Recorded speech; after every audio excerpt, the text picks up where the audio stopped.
With the declining, oh man, right off. I did a good first start and then messed up to say, okay, let's try again.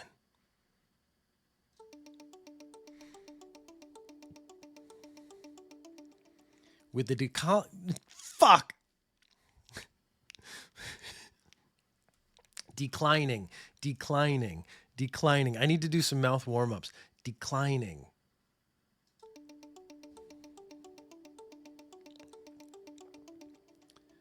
With the declining population in Japan, recruiting for pretty much anything is difficult.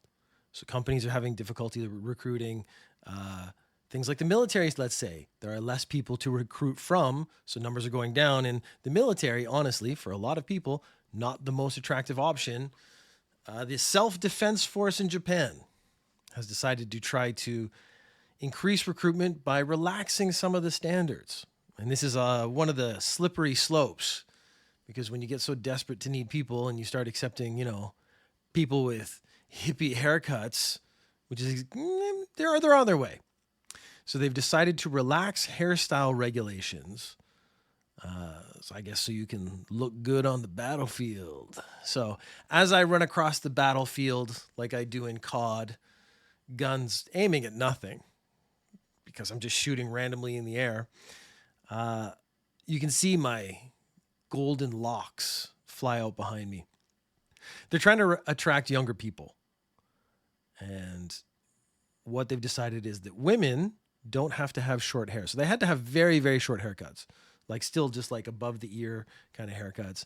Men don't need to have buzz cuts anymore. So women, the hair must be tied back and it cannot obstruct the wearing of a helmet and it cannot touch your shoulders. So it's not long hair, but it is longer.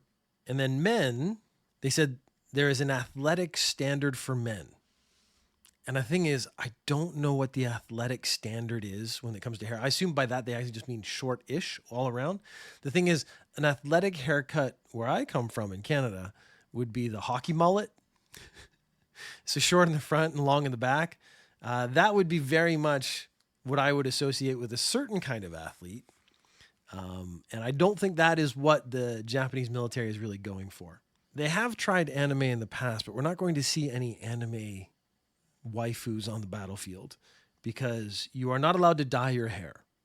So that's actually, again, the sensible rule, because remember all those stories from the last couple of years about high schools and whatnot saying you had to have black hair. The rule wasn't that you shouldn't dye your hair. The rule was that you had to have black hair with the base assumption that every Japanese kid is born with black hair. And then these mixed kids come in and they have dark brown, light brown hair, and they were being forced to dye their hair black because the rule wasn't don't dye your hair. The rule was you have to have black hair. They're being more sensible. They're saying don't dye your hair. So if you have naturally brown hair, the military is more than happy to welcome you, which is a step forward. I think that's pretty nice. You can only dye gray hair, which I thought was interesting. So they're saying as women get older, they get gray hair. You're allowed to, cover that up if you want. Otherwise, you have to have natural hair. So we're not going to see any bright pink hair, main character syndrome stuff on the battlefield, at least with the SDF anytime soon. They have also tried anime in the past, which takes us deftly into our next story. There is the Reformed Church, which is also trying to recruit people, and they're doing something very interesting, which we're going to take a moment and listen to. They're trying to teach Calvinism. They've decided to go on the internet and say the best way to teach Calvinism. I honestly did not take the time to look up Calvinism. I do have a coworker who I'm sure would be more than happy to tell me about it. But I'm sure they also would not have connected Calvinism to anime ASMR. So they are reciting Psalms, or if you read it like I do, psalms, with sort of a weird Japanese character voice, sort of whispering in your ear at the same time. So luckily for you, I have a little bit of that. What are we looking at? We are looking at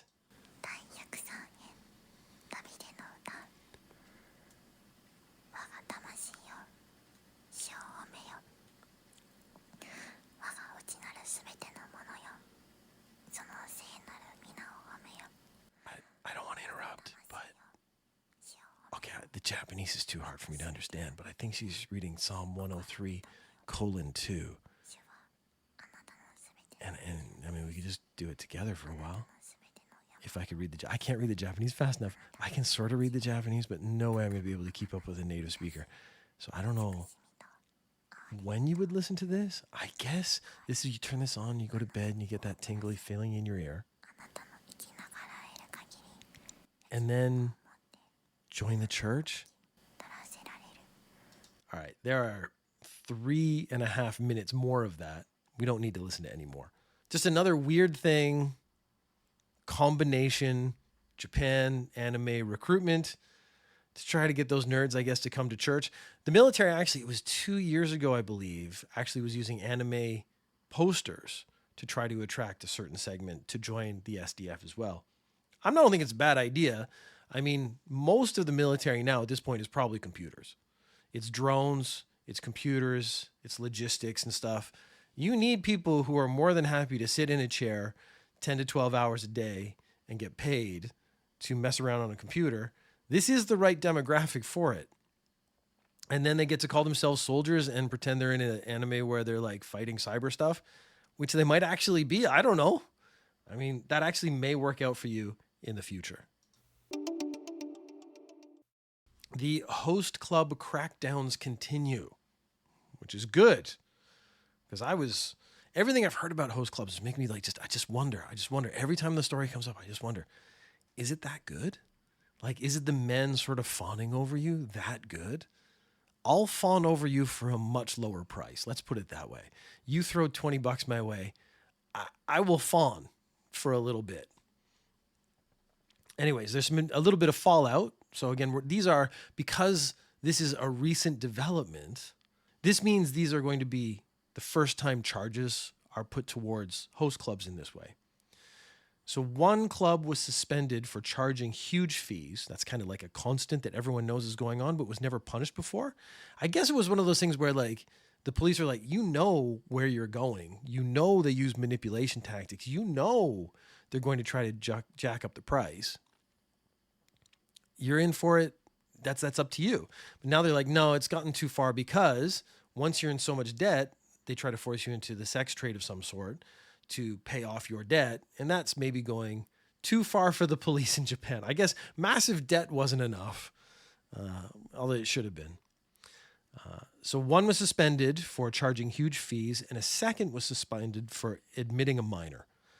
These were all the charges are going to be related to inflated debt. One club apparently stopped a woman from leaving until she drank more. So the way they actually create the inflated price that you owe is to get you super drunk, and then by like, hey, let's buy a bottle. That bottle, a 2,000 yen bottle of champagne, let's charge them 1,000,000 yen for it. They get you drunk, and they don't ever put out the prices. This is, again, a common scam in Japan. If you come to Japan and you go into a restaurant, you go into a bar, and there are no prices listed, you should just leave. And if they try to get you to stay, what they're trying to do is get you to buy stuff without telling you the price, and then they'll hand you an inflated thing and then say, like, if you don't pay it, we'll call the police. The thing is, the police are actually, they know what's going on, but there is nothing they can actually, they can't defend you. You actually still have to pay the bill because in a way, because you drank there, not knowing the price, that's your fault. And the police actually have to enforce it. You have to pay that bill. So that's something you should be aware of. If you're a tourist and you're coming to Japan, Japan's reopened its borders. Tourists, I think it's up 6-fold from what it was this time last year, which makes sense because COVID's not gone. I was reading a story, I didn't write it down. I wasn't going to do it for Ninja News Japan this week. They're saying we're in our 10th wave of coronavirus, but now immunity is very high. The vaccine is rolled out. So it's more like people are just getting long colds. So not particularly violent, like people were dying before. Now people catch a cold and it just sort of lasts, like cold lasts like 2-3 days, let's say. This lasts like a week plus. So they're actually saying that we're in our 10th wave. It's just people aren't noticing as much because they just think like, whew, it's cold season and I got a cold. So this woman, they stopped her from leaving. They said, you have to drink more, which that is, I would say, kidnapping. Once you stop someone from leaving a place they want to leave from, that is actually kidnapping.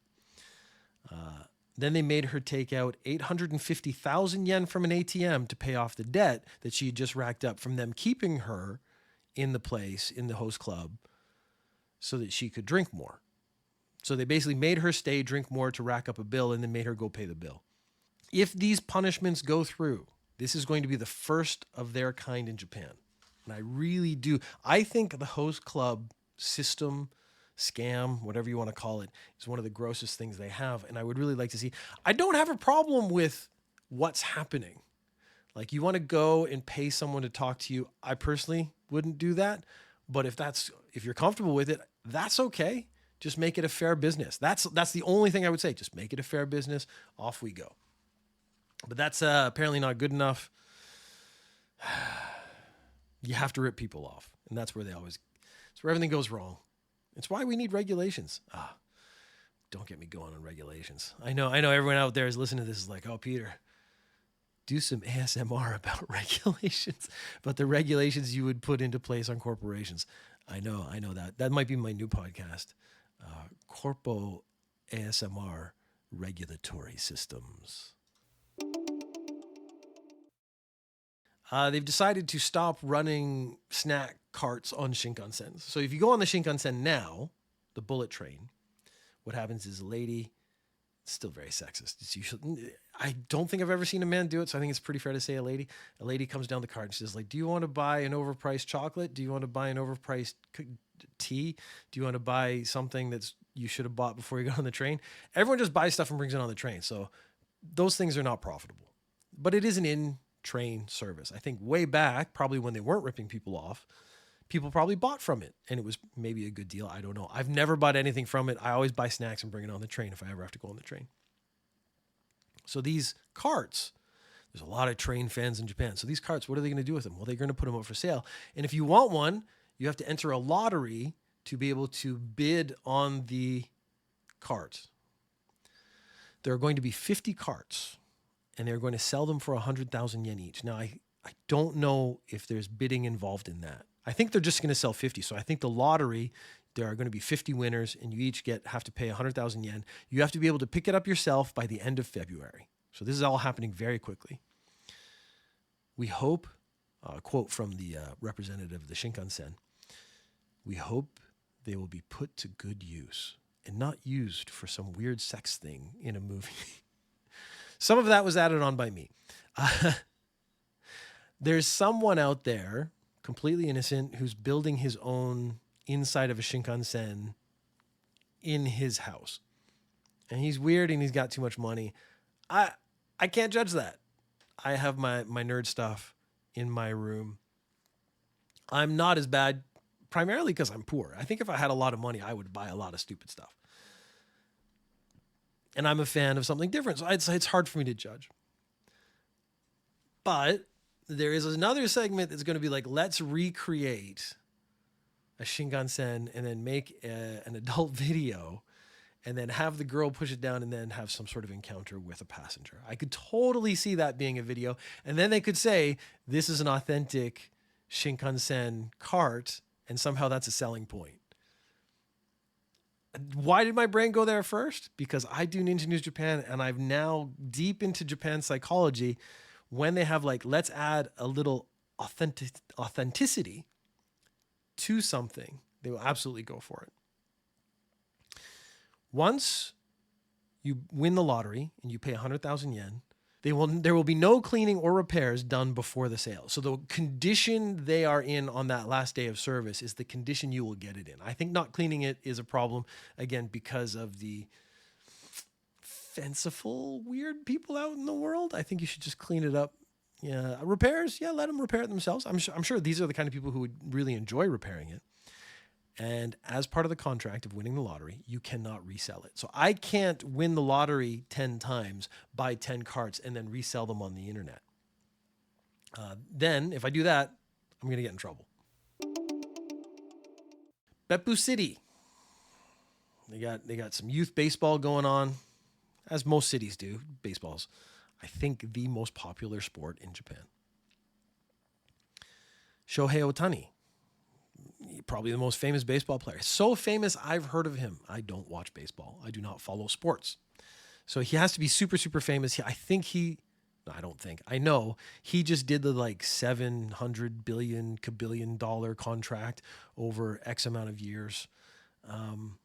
So he's like the number one baseball player in the world for the moment. So that means he's super popular. He's Japanese and therefore very popular in Japan. He has donated 60,000 baseball gloves to 20,000 schools. What they did is the city collects the gloves and then they're supposed to distribute them to the different schools. The mayor of Beppu City said, you know what? Be more valuable to the world is if I took these gloves and I didn't give them to kids, if I put them on display for everyone to see. And he said this was to make children and citizens happy because, as we all know, kids love not touching or playing with things. They love to go up to a glass case and just look at stuff. So that was clearly a weird little selfish thing that the mayor of Beppu did. Immediately got pushback on it. It's like, Otani has donated these gloves so that kids will get excited about baseball and play baseball and maybe grow up and be professional baseball players, or at least foster their love of the sport that he loves. And you, probably a baseball fan, are like, I don't want to give it to kids. I want to keep it for myself. So I'm going to put it in a glass case and no one can touch it. It's my glove. Some people don't grow up. And the mayor of Beppu seems to have been one of those people who didn't realize that not giving stuff to kids that was intended to be given to kids is a bad idea. So some other districts, cities, did display the gloves as well. They didn't get in trouble because the idea was we're going to hold them until they're ready to be shipped. So basically we're going to put these in a box. They're going to get shipped, let's say next month or the beginning of the new academic year or something like that. Until then, we'll put them on display. And yes, everyone can look at the gloves that have probably been touched by Shohei Ohtani himself, the magical fingers of the man himself. And then everyone looks at it and goes, ooh, glass case, look at those gloves. And then when it was time to give them to the kids, actually give them to the kids. Mayor of Beppu, my gloves, I want to keep my gloves. I'm not going to give my glove to anybody else. They're my gloves. Fucking child. This is interesting. It's not really something I can't make fun of this. In the 1970s, there was a series of bombings, and this was the East Asia Anti-Japan Armed Front. And what they were doing was targeting companies that operated overseas. And so they were protesting Japan's exploitation of other countries pre-World War II, where they were like literally enslaving other people and stuff and occupying other countries. And they were seeing that the current expansion after World War II, in the 70s and 80s particularly, was another form of this expansion. So they were like, we should stop this. We shouldn't exploit others. So let's blow them up. Always the solution. And a man has been wanted since 1975. What he did was he put a bomb outside of a building and it went off and it blew a bunch of shit up. A man entered the hospital suffering from terminal cancer. He has been hidden for the last 50 years and paying for cancer treatments out of pocket because if he used his actual ID or anything, it would link him back to that bombing. So he's basically been in hiding for 50 years and surviving. He's been working at a building firm. So that's a bit vague. He may have been doing construction. He may have been doing architecture or some variety of work therein. So he's had a job. He's been working for the last 50 years. He's been in hiding. He hasn't used his healthcare card. He hasn't used any of his official ID for anything so the police wouldn't find him. And he's lived for the last 50 years. He enters into hospital because his cancer's just gotten to this stage where he has to be in hospital. And this is sort of hospice almost. It's terminal. He's not going to survive. That means sooner or later they have to get his ID. So they get his ID and they find out and they contact the police. The police come and talk to him. And then the story comes out yesterday that he dies in hospital. So I'm a bit torn. Is this, like, in a way, he hid successfully for the entirety of his life and escaped the police, but the police sort of caught up with him at the very end? I don't know. It's a weird story because it's hard to, how do you feel about that? Like, he committed a crime. I kind of have respect for someone who can hide for 50 years. So much of Ninja News Japan is someone doing something and getting caught that day because they videoed it and put it on the internet. And then you got this guy, and I would say a proper criminal. He was a freedom fighter in his mind. And this is always sort of one of the dichotomies of people doing acts for political reasons is they see themselves differently than just criminals. They see themselves as the rebels. They see themselves as the uprising, the revolution that's going to change the world. So he saw himself as a revolutionary. So he didn't feel like what he was doing was a crime. He thought he needed to do this to change the course of Japan and the world in the future. I have respect for the ideology. I do not think you should blow shit up. I don't think you should blow people up. I'm not even a big fan of blowing stuff up unless it's in a video game. Love blowing stuff up in video games. The difference there, knowing the difference between real life and video games makes a big difference. But he found a job, worked for 50 years. I mean, they didn't actually say he retired, which makes me think he was doing construction, because he can do construction just up until the last days. And then was caught. Police came and spoke to him. Apparently he was quite open with them, but then he died, and then case closed. Going from that guy to this guy, for fuck's sakes. A boy filmed himself licking the lid of a water pitcher at a ramen shop. This is not interesting anymore. The people who are getting caught licking stuff or eating stuff and making communal stuff gross. The reason A rabbit shop. a ramen shop, a shop that sells bowls of ramen. My mouth is a little dry, so I might not be enunciating as well as I could, or I'm talking too fast. People tell me I talk too slow in the office, so that might be I try to speak a little faster when I do the news, Ninja News Japan. He filmed himself licking the lid of a water pitcher at a ramen shop and then putting it back, and the internet, of course, immediately saw this and went apeshit. Now, the reason this was interesting to me is because the police didn't have a chance to get involved. The internet took care of this. So they found the boy's Twitter and Instagram. They combed through his Instagram and found out he was enrolled in a makeup school in Hokkaido. They then contacted the school and started talking about like all the gross thing this kid did and that he should be punished. The school tried to hide it. They took down as many of the pictures as they could with this kid in it. They said, we're doing it to protect the other students, basically the people who are in the pictures with him. But of course, what they're really trying to do is just like cover up this and hope it goes away. It's not going away. The internet has decided. The Japanese internet has decided, if you do something publicly gross, we're coming for you. So then the criticism of the school started coming out on the internet, and the boy was promptly expelled. So the police were never even contacted.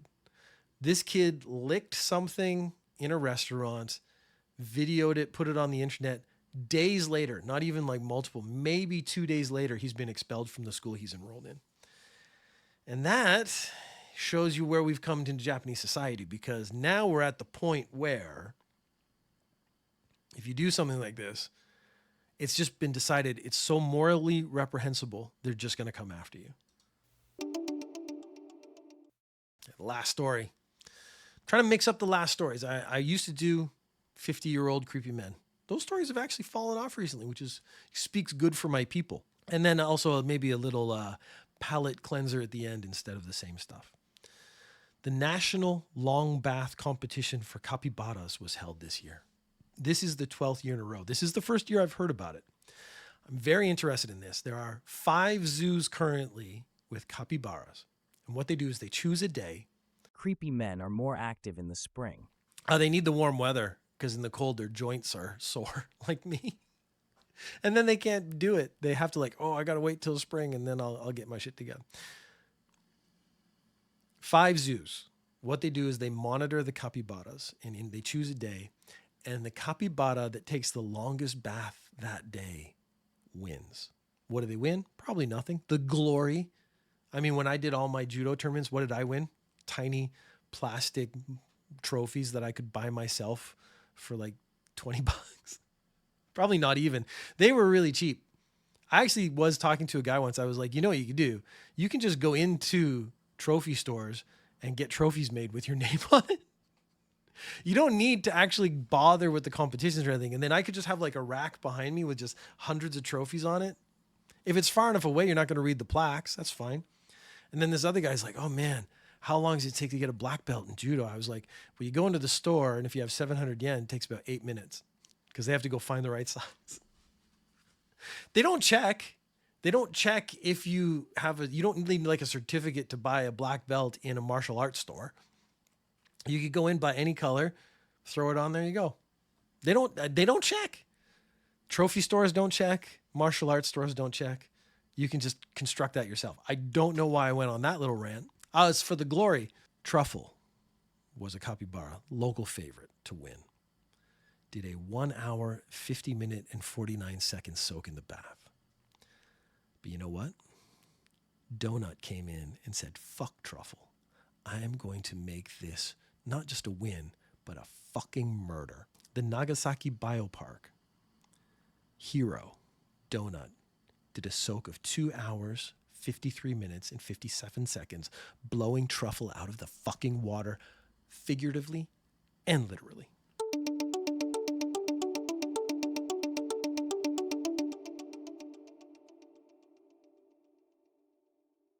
This is your post-credit scene. If you hang around for after the song, you may have heard a tone of disappointment in my voice all day today. And the reason is, last night, my wife, she came to me and said, do you have anything in English that I could listen to? Maybe something about news. I don't know if she even knows I do this podcast. This was 2 weeks running, 2 or 3 times ranked the number 2 Japanese news podcast in the world. And the number 1 is the actual newspaper, the Mainichi. The Mainichi releases a podcast every day. So if they get downloads, their download numbers are going to be way bigger than mine because they do one every day and people just automatically download. I can't compete with that.